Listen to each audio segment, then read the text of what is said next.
And I can see Vishal joining in as well. Uh, Hi guys, morning, evening. hey, hi I hope Vishal. hi. Will it be possible to see you as well? Absolutely. Just let me get the technology right here. Just give me a second. Yes. Oh boy, are you in office? That looks like office, probably home office. That's the home office. That's right. Hey Vishal, good to see you. It's been quite a while since I met you in Bangalore. I think it's been No, 2 years now. it's absolutely been a while since we met last. Thanks for joining in. We have you seem to be a popular speaker already, because we have quite a few people joining in. Usually, this is a recorded session. We would be recording this because not everybody can join in because of work or time zones. So we record and post it on the platform so that people can watch it later on as well. But I can see there are quite a few people who have joined in, so that's very encouraging. And good morning to you. What time is it out there? It's about 8 o'clock. It's about 8:04 right now. And what time do you usually start work? I started about 7 o'clock in the morning. It's normally after the pandemic. I'm sure it's everywhere, whether it's yeah, in the US or it's in other parts in India or other thing. I think we all are doing almost a 16 hours. That's true. I'm hearing this from across the board. There's no end to office timings now, so So it's yeah. become crazy. Work from home is no more enjoyable for anybody. Not for me at the moment. So it's I guess it's a new ways of working, a new muscle, especially for people in supply chain who are used to meeting each other, and face to face and having that interaction and having that relationship. Once that goes away, it's a different way of working. That's true. That's true. But I always know you as an early to work person. Even in Bangalore, you used to, of course, you had a long distance to cover from your house to office, but you still used to start pretty early. I think pretty early. You're right, Mr. For me, the reason of really starting work early has been, I started my humble career in the army first. Really, I didn't know this. I've won. I'm a proud, I've been a proud Indian soldier. I used to fly helicopters. I was in the Indian Army for almost about 4 years. Uh, Yes, and yes, I that's where do. the discipline came from. But the learning has been very simple. Say in the army, it was any intense task or any important missions were always conducted early in the morning because you are cognitively at your best at that time. And this is something that I always believed in. Always try to get the early part of the day with the most challenging tasks that you have. It seems to be always efficient solutions that you find at that time of the day. So Wow, that's so been that's where my. the secret lies. And I had a chat with Lieutenant General Menon a week or so back, and he was telling us that how Army prepares its officers by depriving sleep in first place to prepare them to act under pressure. So that was also a good learning. That's absolutely right. Absolutely right. That's Right. So, actually sleep deprivation is one of the worst tortures that a body can go through. So yeah, you don't that's even what he was realize saying. it. Yeah, Yeah. that's what he was saying. So that's what.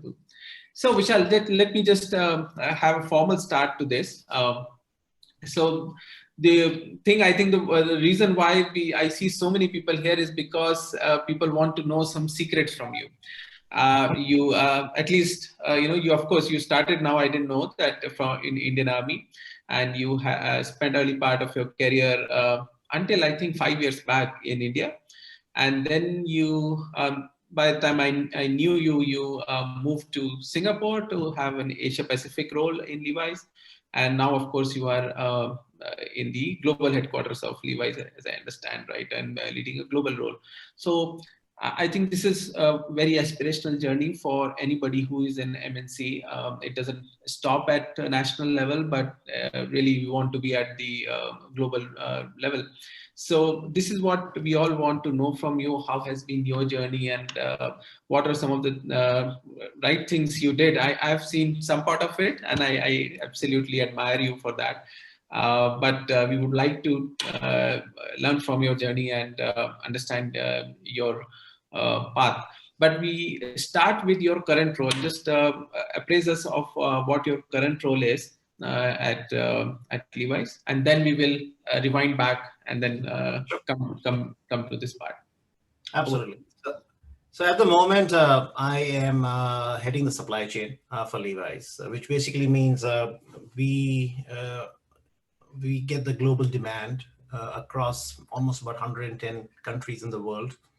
And then based on that demand, we make the decisions of, what needs to be produced in another about 100 vendors across the world to basically optimize the cost of production as well as make sure that the business gets its delivery on time. Now, the best way to put my life, how it is it's basically like a duck. Be very calm on the outside and pedal like hell underneath. That's what it is especially after the pandemic.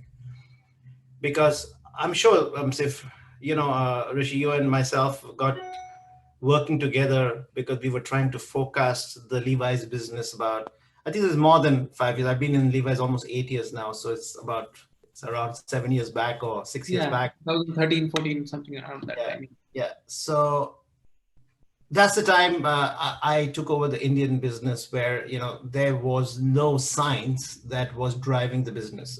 The biggest challenge I had while I was in India, and I came from Nokia, again, a very different world.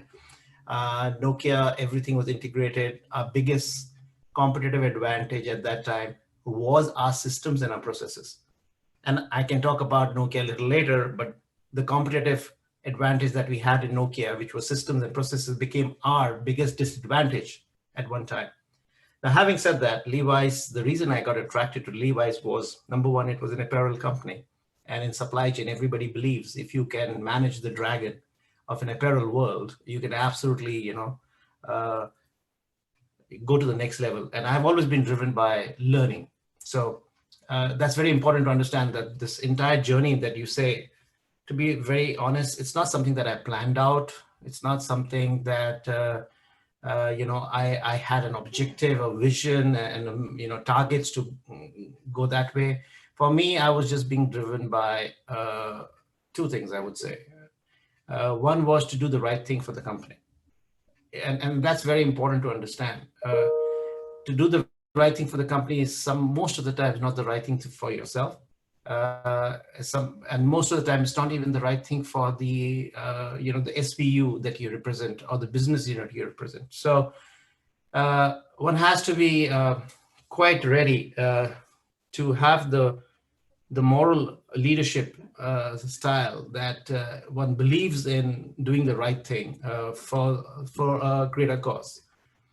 And again, I think that DNA comes to me from very early years in the Army.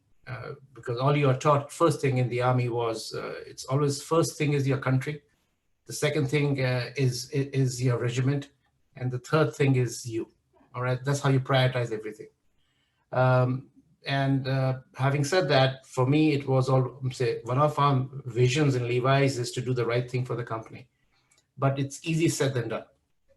So I always wanted to do that. Number one, I was very comfortable doing that. And the forecast journey that we were trying to do at that time was because I was trying to get some science into these people other than them buying inventory. Typically, when I took up the business unit, they used to buy about 200 units to do a sale of 100 units. And my mandate at that time was, if that's the case, you don't need a planning team. Absolutely. You make your choice and do what you need to do, because that's not really achieving anything. And to do that, you had to do a lot of, you had to take very strong decisions, but they had to be supported not by your own biases, but had to be supported with, some data, some facts. And that's why forecasting became very important. Now, we are talking rewinding 8 years back. And now today you look at it, forecast means nothing anymore. So you can't forecast. The world that I'm in today, I have to accept the fact, again, it's been very frustrating and has been, I would have to go through that, that why is, because when you drive a supply chain, you have to drive it to a demand. Our forecast volatility has been in the range of about 57% on a normal basis. Now it's almost reached 60%, 70%. So it's better not to forecast than to forecast. So typically then what you have to do is create the supply chain which can cater to that volatility. And that's now coming back to the role that I'm trying to do right now, is trying to really make a demand and supply match without externalizing that this cannot be done. I think so now, in the last 1 year's time, we have proved many things that I believed I couldn't do. And I think so in the next 2 years' time, the industry, and I have a lot of faith from people in India, because the best talent sits in India, is that there will be things that they will come out with which has never been thought before. So it's just a humbling, journey. We are trying to now create capabilities in our supply chain that we are able to deal with, the market requirement based on capabilities and agility that we create in the supply chain. Right, interesting, and I do agree that pandemic is bringing out things in us which we didn't believe existing or probably wouldn't have tried. But a couple of things you said was very interesting is about putting the interest of the company first and working towards it. One question that I want to ask from that perspective is that how much of the culture of the company is important to support that thought from people perspective, right? It isn't easy, like you said, right, to always do that, because you may be hitting yourself in bargain, right, and your personal interest, and that's not what, unless everybody in the company is aligned to that thought, it may be even foolish to do that. Right, from your career perspective. So it's a bit of a tough tightrope walk. So is Levi's the kind of organization that completely supports that, and are people aligned? It's a great question and a tough one too. So I would say I've worked in organizations which have been culturally more enabled than Levi's, where transparency comes. But yes, like I say, when I look for any opportunity outside, I believe, I remember I was in Tata's. I spent majority of my life in Tata's. Yeah. And I was so loyal to Tata's that I used to say, if you bleed me, I'll bleed blue. I've been in Tata's for so long, but I've enjoyed working for the Tatas, and most of my values actually that were ingrained in me were, from the Tata code of conduct that we have there. Everybody is driven to a code of conduct, whether it's your managing director or not. And I think I have been crazy enough ever since the beginning. There was a time I remember when I was working for Tata Coffee, I had my managing director, and I had gone to Australia to do my master's. There was very early in time. I think so you have to assess, and I said the continuous learning. There was a time I realized that the organization had reached a time when it was not about you continuing to do your job efficiently, but it was also about you being able to get the best qualification. Because, when the globalization happened and when Tata Tea took over Tetley, the whole culture of the organization changed. And I was quite self-aware of what is coming next. And what was coming next was that we were getting all the, the best people in the world now coming on the same platform, and choices were being made from those people. Now, actually, if somebody has done his education either in India or has not been faithful to the organization, worked for 10, 15 years or 10 years, versus another guy who comes in, has done his master's from, Business School of Economics, and has been working in the company for 5 years, would be always given a preference to. So I was quite aware of that. So I took a sabbatical, and I took a project out of Australia, and I went and did my master's. I did I continued to do my master's. I did 3 masters and I came out. Now, it's not so much for the qualification, but just to understand and get yourself,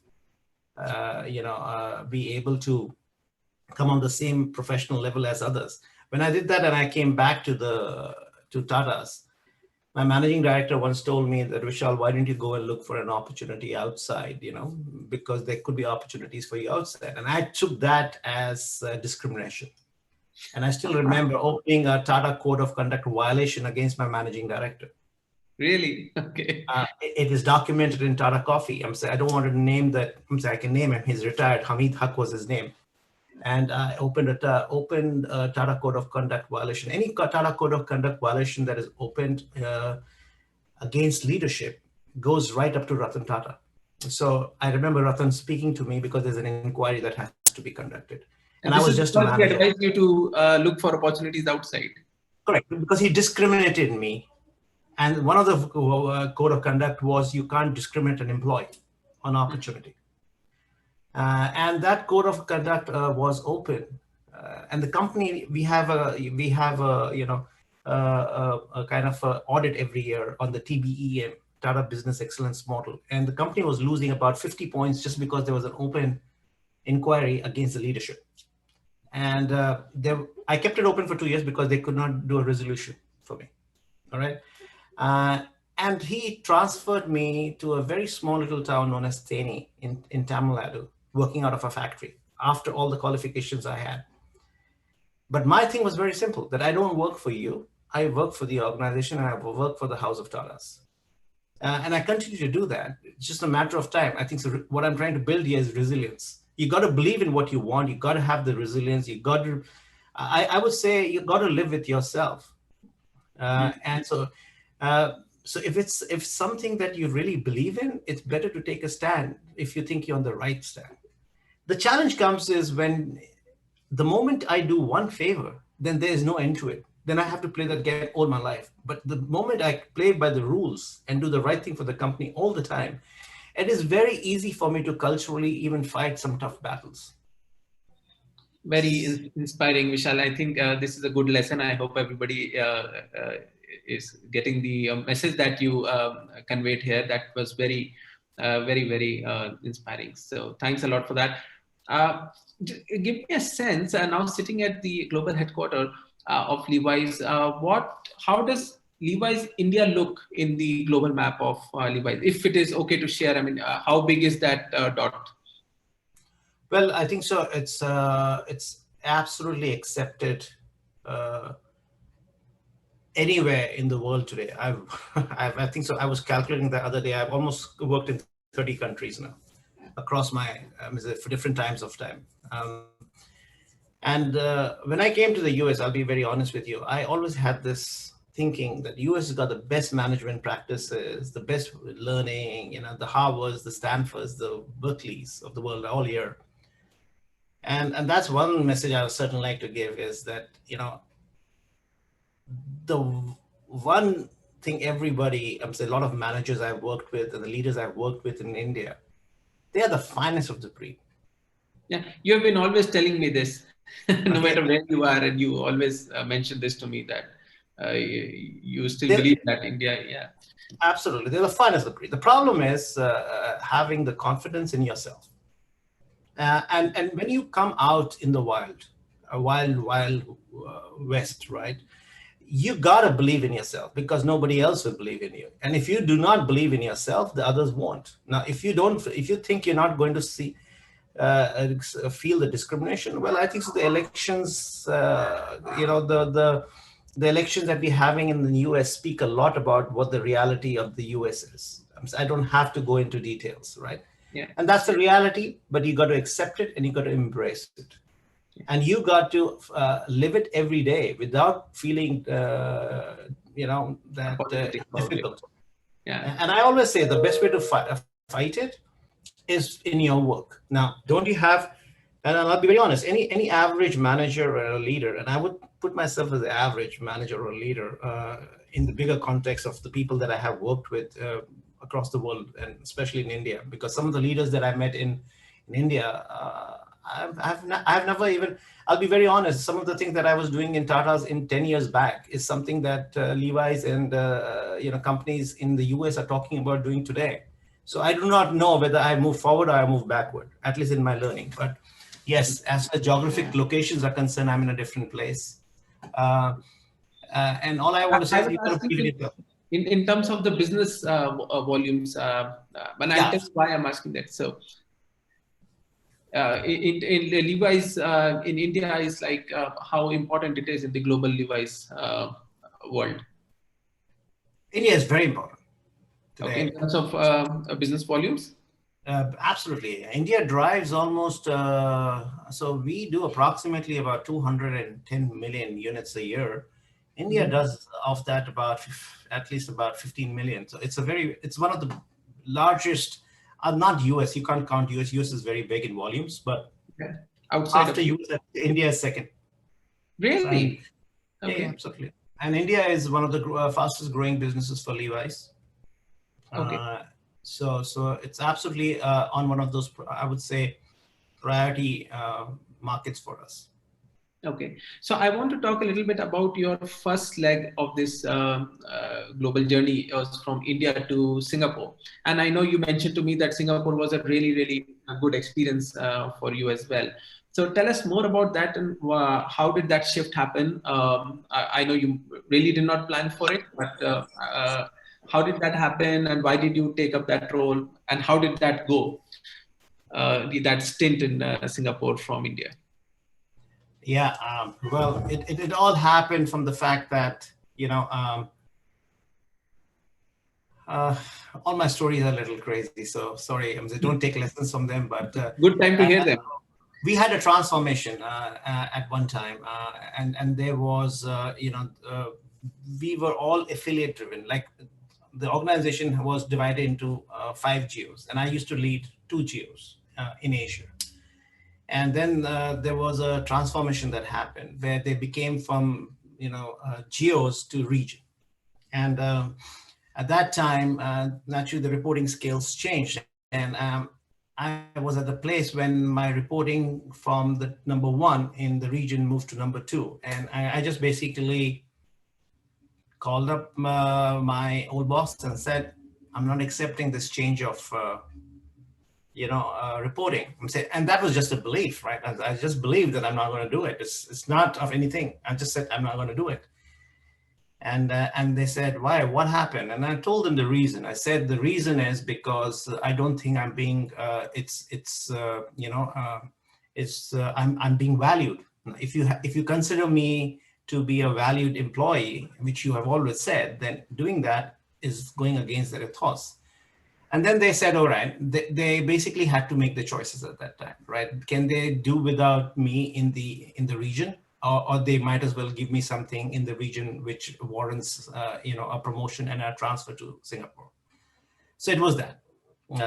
And then, of course, the other fact is, while I was in India, driving, being innovative, thinking laterally.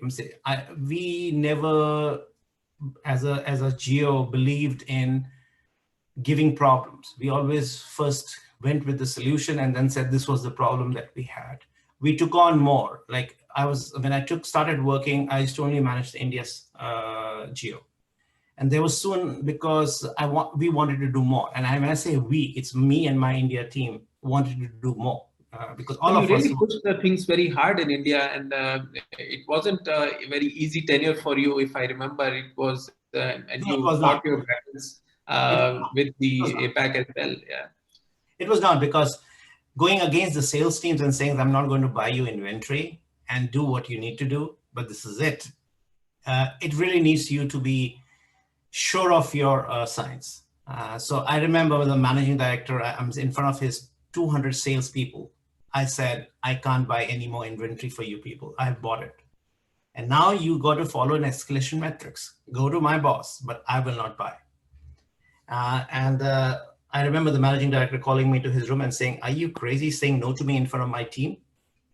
And I told him, it's like, I respect you doing your job. You got to respect what I'm trying to do here. I'm trying to actually protect you. And then he understood. And he said, okay, Vishal, I totally am okay with that. You take the decision, but make sure of one thing. If I don't do my financial plan, your head is on the platter. And I said, absolutely, agreed. And that's the time we got into, and I'll say that the forecasting engine that we used, I used to forecast at almost about, at that time, 1,000 stores upwards and then calculate what will really sell and not sell and buy only that inventory versus them giving me orders for everything. But that worked. And it worked 1 year. They thought it was a fluke. They tried me out at the second year. It again worked second year. And then that was enough for me to leave India because you had enough wins in your basket. Awesome. So, and how did things change in Singapore? What was interesting there? Singapore, the interesting thing was, again, basically getting used to working with, diverse people, right? So collaboration skill sets that had to be built upon were different. You were managing omni-channel retail. Omni-channel, yes. Or the whole thing, say all the channels, wholesale, retail, e-com, it was omni-channel fulfillment, basically. Okay. And across APAC? And across APAC, basically covering Africa, Middle East also. Oh boy, okay. So we had Japan, China, Australia, right up to 14 countries almost. Mm-hmm. South Africa and Middle East was also another 2 other regions that we were managing. And so very big cultural environment. You would be now working with a lot of nationalities in the regional office. That's right. So when you talk to the Japanese business, and then you talk to the Chinese business, and then you talk to the South African business and the Australian business, right? They are very different in their thinking. They're very different in their behaviors. You are trying to tell them regionally that this is what I'm going to do for you. This is what I'll do for you. The conflict management and collaborating with them, making them understand what you're trying to do, get the trust that you're trying to do, you are doing the right thing. You don't play favorites. Is that credibility winning is the most critical thing that was for me in Singapore because of the diverse people, stakeholders that we had. So that was the big piece. And of course, when I went to Singapore, I had no team. I was creating a team of almost about 48 people. So I hired 48 people in 2.5 months time, which was again a very big thing that I did because I was not a HR person or something, and I had to believe in choosing the right people. My philosophy was very simple: every hire will be done by me, because then I can't blame anybody that you chose the wrong person, right? And I think so. That was the biggest win for me because I always believed in hiring not for skill sets. Trust me, skill sets are important. That's why the resume gets forwarded to you. The MBAs and all are important because that's the way that you get confidence and concepts into your workplace. But it's all about, for me, the hiring was all about the attitude, because I have a very simple philosophy that you can teach a person anything at work. And anyway, the knowledge that I have, like I'm just finishing my master's in logistics and supply chain management now. And I keep on learning every 5 years because I believe. I have noticed that. I've noticed that as well about you. I know you were doing some course from Harvard when you were in India or in. I did that data scientist. We did data scientist then. Data science is being spoken about today, right?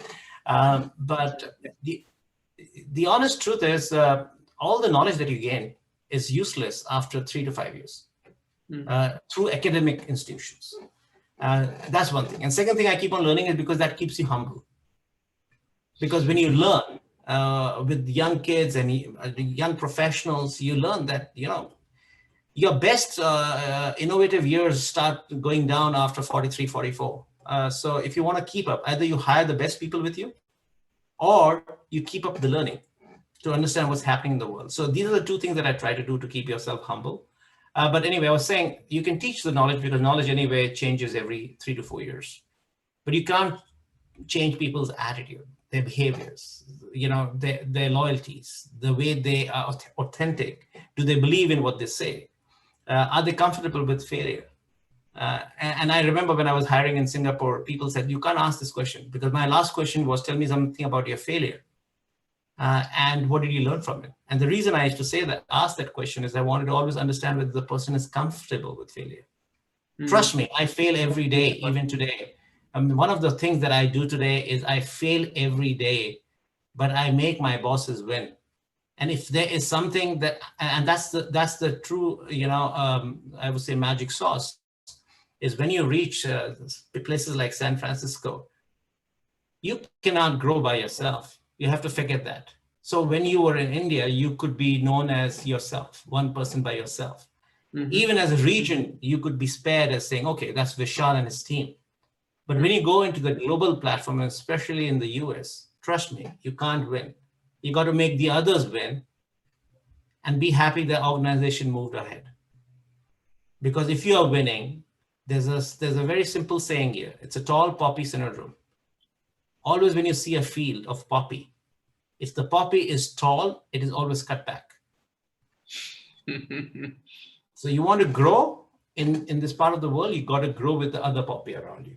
You will grow, but they will not let you grow faster than themselves, who are sitting here for longer than you. Right. So you got to learn to give. You got to learn to give. So far, it's the right thing for the organization. So the expectations change. I guess that's something I'm still doing today. That's been my biggest learning. I've not learned anything at work, let me be honest, but I've learned a lot about human mind, how it works, and exactly how to be, manage the corporate politics. Yeah, and I think we'll come to that towards the end as well. But tell us about, say, one or two things that you had to really learn differently in your Singapore tenure in a regional role, which required you to be, to survive there. I don't know why Vishal's screen went off. Okay, yeah, sorry. Can you see me? Yeah, I can see you. Go on. Well, I think so. As I said, in Australia, the biggest thing was about how do you how are you accepted by 14 different cultures?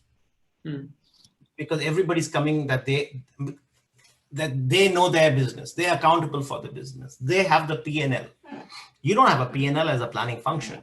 But at the same time, you have the authority to say, I'm not buying your inventory, or you buy more of this inventory. And you can basically prioritize his production. You can basically prioritize, capital budget into his distribution to give him a capability. So it's about how do you get that trust among different stakeholders that you're fair. And I think so then this thing about fairness comes through. I'll be honest, I believe in diversity. I'm very proud of my roots, but I don't differentiate one from the other. For me, everybody is the same. And I can go against, I've been hardest to my managing director in Levi's. He and I used to just tell him, no, I used to take him to the president and say, I'm not buying him inventory because he doesn't know what he's buying. I was the hardest on him, to be very honest. And I remember him calling me to a side once during an AFP discussion and saying, Vishal, you can't do this to your own brothers. And I said, trust me, for me, I don't play that card. For me, I'm just going to say what the numbers are showing me. And so you got to be fair to everybody, and you got to show that fairness coming through. It takes a while. You got to be patient also, because nobody can read your mind or your heart. So you got to keep on doing it. And I'll be very honest, it took me about 2 years to be accepted and for them to believe and trust in what I was trying to do for them. But that part, and one thing I would say is, whenever you are whether you are in an affiliate or you are in a SVU and you are in a region or you are in the headquarters, one thing you should always try to do is create a team and leave behind which is solid and stands like a clock tower, which can continue to show time and direction, even when you're not there. Because that's what I did. So the team I left in India helped me to be successful in the region. Right. The team I left back in the region helped me to be successful in the global role. Now, for example, Asia AMA. One thing that I'm always told by my boss is, Vishal, you keep on making the new vice president feel that she's useless, who's managing Asia today. And I said, why? Why do you say that? He said, no, because she feels she's not, not good enough, as good enough as you are. And I said, that's not been my intent at all. He said, I know that's not your intent, but the managing directors make her feel that there. They always compare. When Vishal was there, this is how it used to be done. And to be honest, today, they communicate directly with me. So I left behind those people who support me today to be successful in a global role. In fact, they are the ones who give me the power to win today, even in a global environment. There have been times when I've been very controversial. There are times when you will be down and you need your friends and you need your people who believe in you to pull you out of that. So whatever I left behind always helped me in the next role. So strong relationships, strong team, both vertical and horizontal, I guess is extremely important is what I hear. I think very, very critical points for people who are ambitious enough to rise. So while you, kept your word, you fought your battles, but you also kept your relationships very, very strong. I think that's very important. You keep your relationships. You should never believe that I'm done with this thing, so I'm out. No. Those are the people who will make you win tomorrow. You may not, and it's not doing it in an unauthentic way. It's doing it in an authentic way. Right. Yeah. And I think that makes it even stronger when people know that you are not just you're doing it in a very authentic way for making them win eventually. Like you said, for your MD, right? It was for his win that you took certain calls. He may not have realized at that point, but he did realize when the win actually happened. So, and I think it's also important about making sure that the reputation that you build at your work always precedes you into your next role. It helps you. So even before I went to the region, people knew what Vishal was. He knew he could take the managing director down. He could go against the managing director if it had to be for the company. So that is a reputation that you had built for yourself. And this is tough for people who actually, I would say a lot of us are very scared to take on our bosses, right? And because the general feeling is that yes, boss gets you the next position rather than going against it. And I won't say it's totally wrong, because people have felt repercussions of going against the management as well, and so there is a merit in that argument as well. But I think you have been able to manage that fine balance very, very well. There is what I'm imagining when you're telling me this situation, that there is a heat inside the room, but warmth outside. So I think you put it out very well. Okay, there's no boss that you work for and sincerely try to serve who will not see the passion if you have one. Yes. So you have to understand, any boss, if he's in that position as a managing director, he'll understand why you're doing it. He'll know it. It is not serving his cause. And that's why he's fighting you. But he respects you, that you're doing the right thing.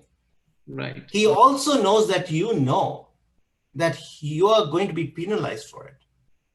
Yes. Like I used to tell my managing director in India, he used to take my review very seriously. We used to have, and he was a great leader, Sanjay Prohit, Sanjay Prohit. And he used to sit down for an hour and a half for my review with his notes and everything. And I used to sit down very relaxed and say, sir, kyun kar rahe ho? I know aap target doge, target se upar doge nahi, below doge nahi, kyunki below doge to I'll resign. So I know I'm going to get on target. And he used to say, Vishal, don't do this. I'm really telling you because I want you to work. And I think the feedback he used to give me is very simple. Be more commercially friendly, other than be functionally focused. And I used to tell him, I am commercially friendly. Because if I buy too much of your inventory, you may not be able to buy the right inventory when you need it. So keep the gunpowder dry. Basically, sales-driven commercial is top line, and the for rest of the company, it's the bottom line. So fair enough. So tell us about the move from Singapore to San Francisco. How did that happen, and how did you move? Very challenging, because this is more like a staff role, right? I came from a role where I had my own P&L. I had more freedom. When you come from the market to the region, the market is the most powerful, to be honest. in terms of freedom, right? Because nobody knows your business. You're the king of the world. So all the managers and senior managers and directors sitting in India right now, aspiring to move into the region, that's a lesson. You are in your comfort zone right now. If you take your journey outside, two things I can tell you. It's not going to be, as I'm saying, you are going to get out of your comfort zone. You will be tested every day. You will be stretched every day. But you'll also learn and you'll also grow. The best way to grow is to leave your comfort zone. So the region, I lost that control, that comfort of being in my own backyard. I didn't bother about losing a job in India. Let me be very honest. I was very comfortable losing a job in India because I knew I'll get another job. There's no problem. But when you're in a place like Singapore, if you lose your job, you got to leave the country within 28 days time because you're sponsored by the company. So it's living in that environment, but still things were still under control. Now, when I came to the US is more like a staff role, right? You're in the plaza. So we have a big plaza. You're among, say, 7,000 employees who everybody's seeing you. So perceptions start making more difference here than work. But how did you make the move? Or did you decide, or it just happened? You were called. How did the change happen? So again, change happened because my boss was let go in Singapore because of some personal conflict that he had, more on values. And then they were looking for the next level. They found somebody in the US. And I thought I certainly deserved to have that position. So I took up with my boss and said, please tell me the reason why I don't qualify for this position. And my boss said, he couldn't answer me really because we had one-to-one. He couldn't come out with an answer. And I got the answer. And I'll be honest to this team, the answer was very simple. That the president was biased. He wanted one of his own, an American. And the color plays a role. It absolutely does. I want that to be in everybody's head. The color plays a role. But that's something you have to accept. And you have to fight it. And you have to have the resilience. And you have to be comfortable about it. The moment you're not comfortable about it, you will get frustrated and you lose it. Don't be comfortable about that fact. And I always say, be true to your skill. And eventually you will find a way. And eventually you will be appreciated. So just keep on to it. And I took that conversation up with my boss. And it came pretty much to the fact that they said you will be promoted to a vice president's position. Now, vice president's position in inventory management was not a role open in the region anymore. So I grew my position, and the next level had to be in the globe. So that's the reason, because I became the vice president, they didn't have a position for me in Asia. I was moved to this role as a vice president. I think this is very, very good learning for everybody who's hearing this or will hear the recording, that and you are being very honest, and it's very important that people know this, especially like you said, the color of the skin. And first thing to do is to accept it. That's what I'm learning from you. So accept it and without being apologetic about it, and then fight it out if you think that there is discrimination happening. And because you mentioned it twice already. And you have been getting, you have been, if you were not given, you've been asking for it, right? And that's important lesson. A lot of us get bogged down or say, okay, I'll leave and I'll quit. Perhaps you would have done it, but not without giving it a fight. But in that fight, you kept winning, so there was no reason to. I think I've been lucky too. So when you draw the conclusions, one has to be careful and adapt to their own environment a little bit and their own circumstances. Absolutely, yeah. I have been. Luck favors the brave. I guess so. But I always felt that at the end of the day, I have to live with myself. Right.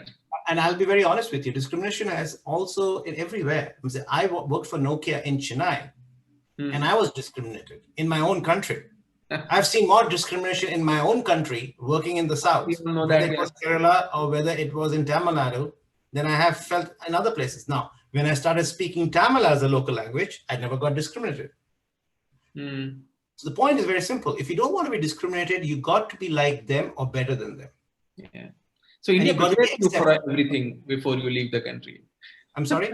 I'm saying India prepares you for everything before you leave the country. It does. Oh my God. I'll be honest with you. Sometimes, so I grew up, I did my schooling in Delhi. I'm a proud, I passed out from DPS Mathura Road, and Mathura Road, we used to always say the main branch, because after that, nothing mattered, right? That was the only DPS according to us. But I learned my masters in while walking in Chandni Chowk, buying secondhand books for my board exam.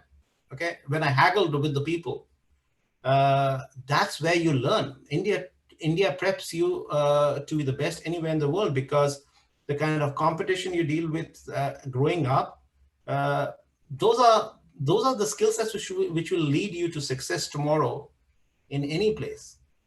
For what I have seen growing up in that country is helps me even till today. So I don't know whether I learned more from there than from the universities I've attended. Absolutely not. So India totally prepares you for success. Absolutely. True. So how is the environment in the global office? You have given us some sense already with the Poppy example, and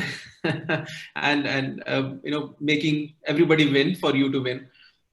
So I think these are some of these learnings that I am now trying to, get accept, right? For me, and I think so it's very important. We all must all have read that book, what will get you here won't get you there. All right.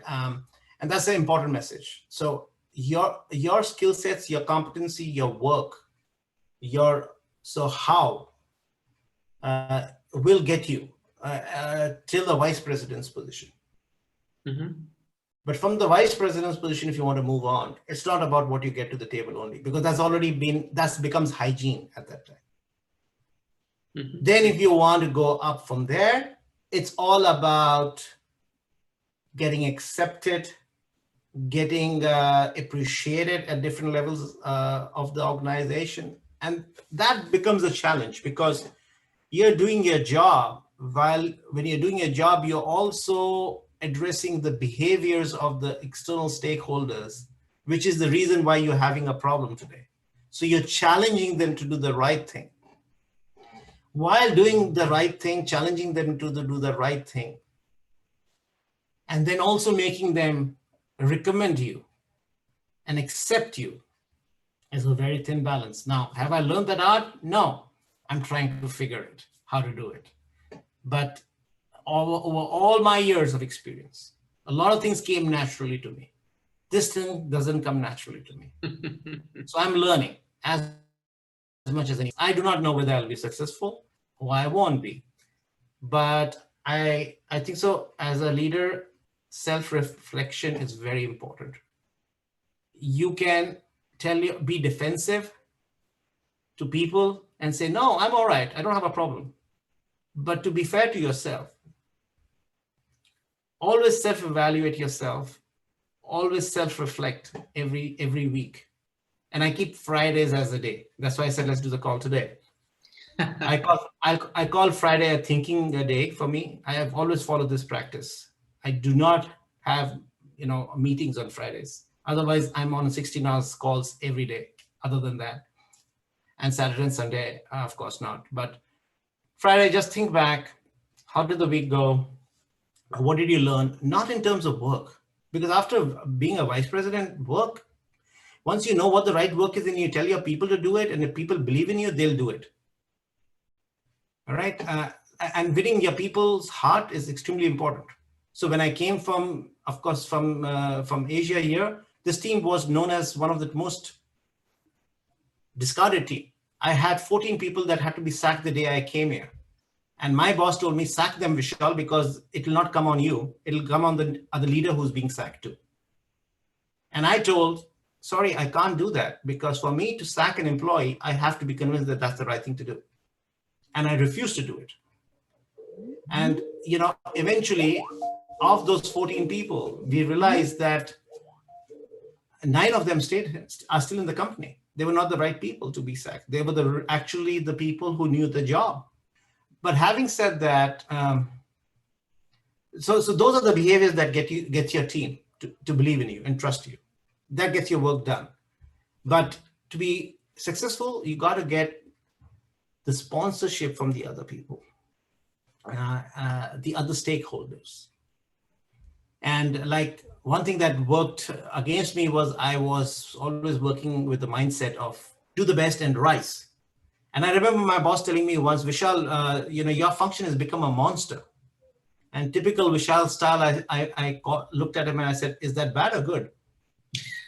and he got scared. Like, why? I asked him the question in front of my team. I said, is that good or bad? I said, because to be honest, the reason you got me here is because you wanted to differentiate this function. Now it's being differentiated now. And his point was, your function is winning, make my other functions also win along with your function. Make me also win along with your function. And my thinking was, no, this is only my function. And if anybody is winning, it's my people who are winning. Mm-hmm. Now that didn't work too well, but I had to adjust to that. So that was a learning. That was the first message for me. I didn't learn immediately, so I faced more resistance, but eventually you figure it out. And those are the fine lines you have to draw of how to do your job at the same time, not lose that relationship and build a relationship with another stakeholder. That he or she can sponsor you tomorrow and say, no, I think so Vishal is great. He's just the right person for us. And that won't happen unless you learn to make them win. So in this position, if you want to grow, you got to make them win. And stop about making yourself, of course, I have never made myself win, but I have always believed in winning my team. That's the mindset I have come from, that, if a behavior is good, you should be able to, call it out by the end of the day that this is a great behavior. So that it gets reinforced in the organization and the function. But this cannot be called out as loud at the role of a vice president, because he has to play more. He has to play that everybody has done this, not only your function or your people. So that's my learning. I don't know how I'll do, but we'll find out in years' time. And knowing you, you'll get through this with at another level as well, and we'll be soon talking to you for that learning. I don't know, Rishi. You've always had more confidence in my skill sets than I have had. I'll be honest. You said the same thing when I was in India. Well, yes, absolutely. I've learned from you. That's what I reflect in my feedback. So absolutely. And I've learned a lot today. Honestly, I didn't know so much in detail. So I know we have been chatting in between, but not so much in detail. So it was great learning.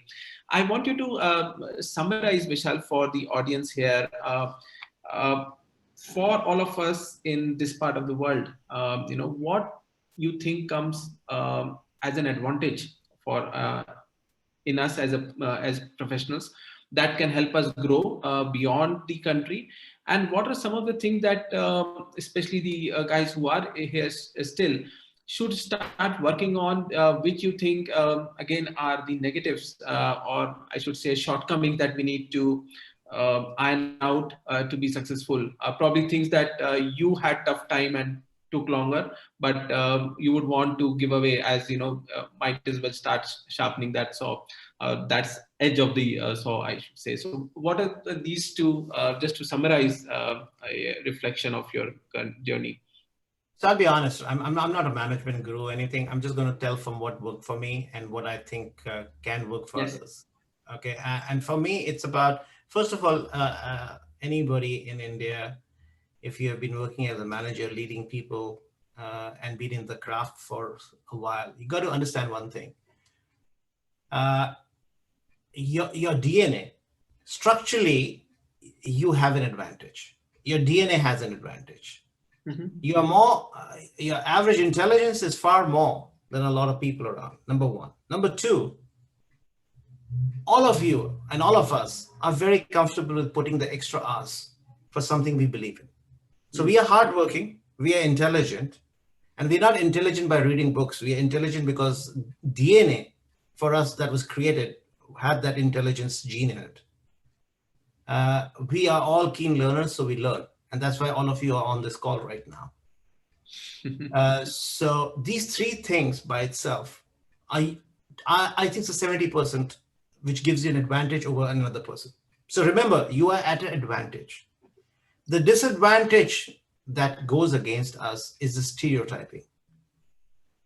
They try to stereotype, and this is not, don't take it personally. Racism or being made to feel different is nothing personal. And the moment you take it personally, you cannot live in it. To basically grow out of a situation, you got to be comfortable living in it. So, and I said the feedbacks that I did with my bosses and the challenges I had of being able to manage conflict was only because of one fact. They all knew that personally, I don't care. I would drink with them after the day. We would be the best of friends. But at work, we would be work. I have told my boss after working hours that don't try to micromanage me because you'll not get success in that. As a friend, over a drink and a cigar. So, but they knew that the intention was only professional and it was never taken personally. So my suggestion would be, don't take anything personally. Don't stereotype. Be keen listeners. Speak of, and this is something I'm learning for myself too. Speak a few words, but make them count. And that's it. And you got to believe that you're the best, and just give it time. And like I said, sometimes you got to make the other person win to win yourself. And the last thing I would say is, choose the battles you want to win. Some battles you have to lose to live another day. You can't win all the battles. Now, you know what? You say you're not a management guru, but I think you should consider writing a book. It would make for a very, very good learning. This all came from the heart. I didn't prepare anything. I have this challenge. I don't prepare for most of my meetings, even with my CEO, because I believe if I do prepare, I stumble. So I always believe in trying to be as authentic as possible. Some of it must have made sense. Some of it wouldn't have. My advice to you would be, choose wisely what works for you. Pick what does work and discard what you think is rubbish. I think I would have tough time to summarize this discussion, because I would just say, just go and listen to this because there's so many things that you said are so important.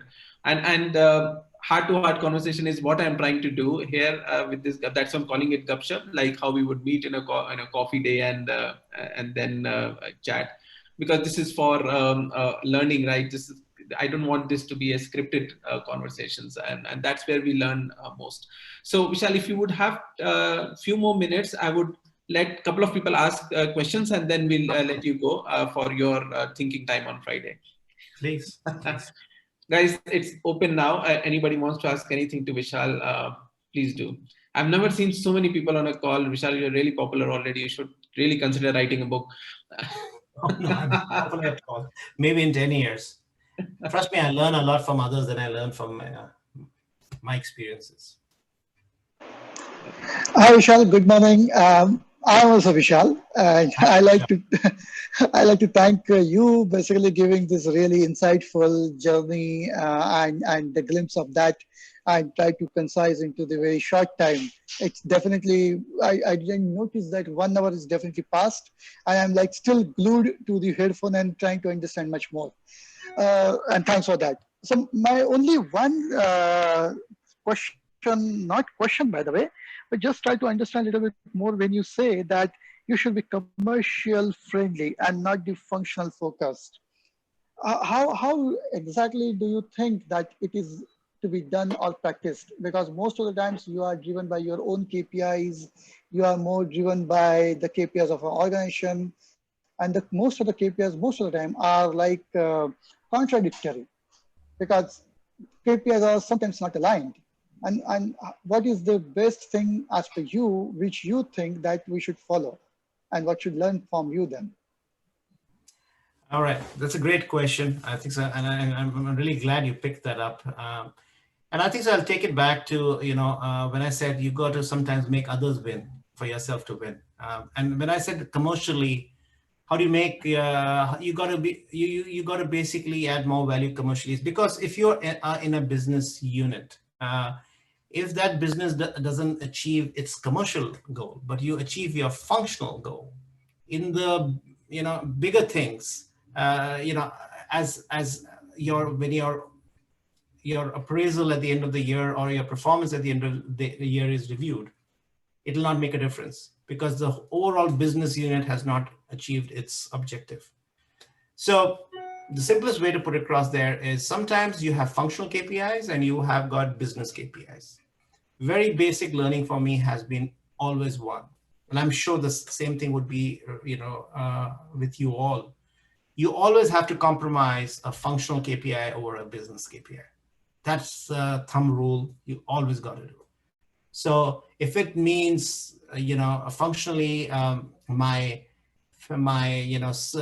demand and supply, I might have to buy maybe 5% more demand supply to make a revenue impact of say 5%. It still makes more sense because if you look at the money that drops into the bottom line, I think so 1% sale is 20% profits go into the bottom line versus you saving inventory on 1% inventory. You don't save as much financially into your EBIT. So you got to choose the KPI, which is a business KPI before a functional KPI. Because at the end of the day, if the business is won, so will you, even if you didn't make your KPI happen by marginally some amount. And you can always document that in your conversation with your boss or with the commercial lead saying, you know what, I actually lost out on the fill rate because on this KPI because I actually served you more. I bought more inventory for you because I thought the demand was unpredictable. But you got an increased sale of say 20 units, which gave you $1 into your revenue by $200. So you can document that in your commentary on a weekly commentary or a monthly commentary with your boss. He will absolutely take that into consideration when he reviews you, but that makes the company win. Like I said, always try to do the right thing for the company. So I hope that gives you some clarification. Thanks a lot. It really helps. Thanks. Anyone else? Hi, Vishal. Rashid, I would just like to have one question answered. Please from introduce yourself so we know who is. Okay, Vishal, this is Rohan Singhvi here. I'm currently working with the Emirates Airlines. I look after the entire supply chain of Emirates Airlines. Just a quick one. Definitely we all are going through this pandemic situation and we all have faced disruptions. So what challenges did Levi's face, and how did you mitigate those situations to ensure continuity in the supply chain? Oh, great question. So I think so. There were a lot of surprises and a lot of disruptions that we had. First of all, the disruption was about not being able to meet the demand. I think so when this problem started sometime in January. And to be honest, I figured this problem out in January. So I started mitigating my risk of moving my production out of China. And that was as early as in January. And then as we got into this pandemic, and I'll tell you the learnings, but as we got into the pandemic, the problem that happened was not about supply not keeping up with the demand. But by the time we hit April, the demand crashed. So we had to shut down the supply. And the moment, I remember we shut down supply of 50 million units across 90 vendors. And I knew that was a knee-jerk reaction that was happening. Because when you shut down the supply in such a disruptive way, to restart the engine of the supply chain, it is very, very challenging. And within 3 months, we were again on a chase because we had overshot the supply. So the challenge was that it was, the leadership reacted to this pandemic, seeing what best they were seeing, without having adequate, discussions on the trade-offs in the entire supply chain. Now, the learning for me was what they did because they thought that was right. I did what I did because I thought it was right. So when they were cutting the supply, I was taking raw material positions because I knew the supply will come back. And when the supply came back, I could chase into it faster than any other apparel company in the world because I had raw material sitting with my vendors. And I had made sure that the vendors, for all the shutdown that had taken place and the inventory they were holding for us, I paid them. So I went to the finance. Sometimes as a supply chain professional, finance is our only buddy that we need. I went to finance and showed them the future impact that could happen, and I requested them for a payment for those vendors to sustain them. I made sure that we support those vendors during the times when they needed us. So when I asked for a favor, they came back with even more than I expected. So it was both the shutdown as well as managing the supply to begin with the problem. The learning was very simple. I knew about the pandemic as early as in January. We had a full company meeting where I was trying to give the risk of pandemic, of the coronavirus pandemic. And I was stopped from my leadership to do that in front of my CEO because he said, Vishal, the CEO will and the CFO might get very, troubled with this news, and this may not play out to that level that you think it will play out. Now, honestly, I was only looking at it from the supply chain point of view. Nobody was looking at it from the sales point of view. I always think to myself, had I not listened to my boss at that time and actually shown that slide in that larger meeting, all company meeting, maybe we could have anticipated and managed this risk better. Because any risk really needs to be discussed across all silos of the company and functions, not within only one function. And I think so that's the learning for me, that we could have done that better. But the other thing is 2 more learnings. Don't say it cannot be done, because in today's supply chain, everything can be done. And if it cannot be done, they'll find somebody else who can do it. So go with that. And I call this in India, we call it jugaad. In English, we call it lateral thinking. Everything is possible. Okay, so go with that mindset. Just say, give us time. We'll come back with a solution. Because if you don't do it, they'll find somebody else to do it. Thanks, thanks, Vishal. Interesting. This is Gautam. Yes, Gautam. Yeah. Good morning, Vishal, and good evening to you. Hi, Gautam. Yeah. I am a supply chain guy who takes care of Indian supplies to particularly Australia and New Zealand. I'm into pharmaceuticals. So my question is particularly with respect to supplier relationship management. The point is coming. I do have a lot of suppliers in India who supplies pharmaceuticals to Australia and New Zealand. I'm struggling a particular point. The question is how and what are the ways I can maintain a healthier supplier relationship, particularly for those suppliers to whom I'm not giving that much of business in terms of values or in terms of volume, but still I need the goods to be supplied in full and on time. Yep. So I think so. The most important thing that we do is, and we have I think so. We have a 2x2 metrics that we follow. So on the left scale, we put all the critical products. And on the right scale, we put the performance of the vendors. So if the performance of the vendors is high and your critical products are with that vendor, you're fine. Yep. But if the products are critical and it is sitting at a vendor, which is performance has been low over the past 12 months, then those products are at challenge for meeting its service delivery, right?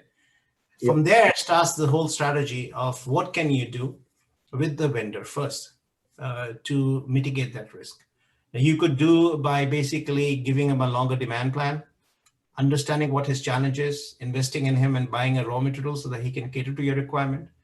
And the last thing would be, how do I de-risk that vendor? Means I cross-source same product in another vendor.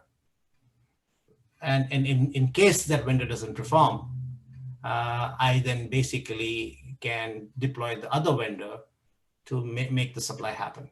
So I cross-source that vendor, I de-risk him immediately. But that's how you have to do that evaluation of making sure your critical products are always being taken care of. If they are sitting at a vendor, their performance can be a question mark.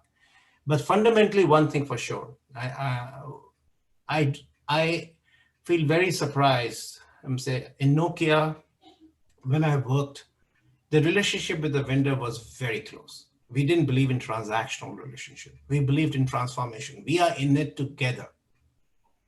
That was good. That was bad. That was good because it helped Nokia to win for many years. That was bad because when Samsung came as our biggest vendor, they let us down, which killed Nokia. But that was bad for the company because company should have known they are your competitors also. So somebody didn't do his job. But at the same time, you do have to have that relationship also, that the vendor knows you are in this relationship for a long period of time, not for short. Exactly.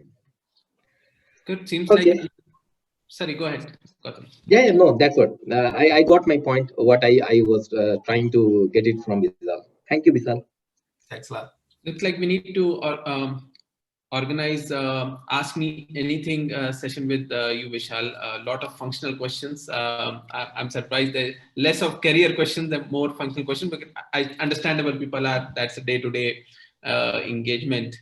So we'll definitely need another session on that with you.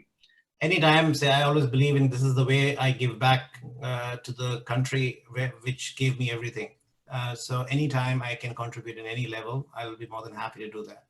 Thanks so much. Sheetal, do you have any question for Vishal? I know you are a big Tata fan, and he is too. Any question from you before we let him go? I think I'll just wait for the Ask Me session. Quite. Right. Which company do you work for in Tata's?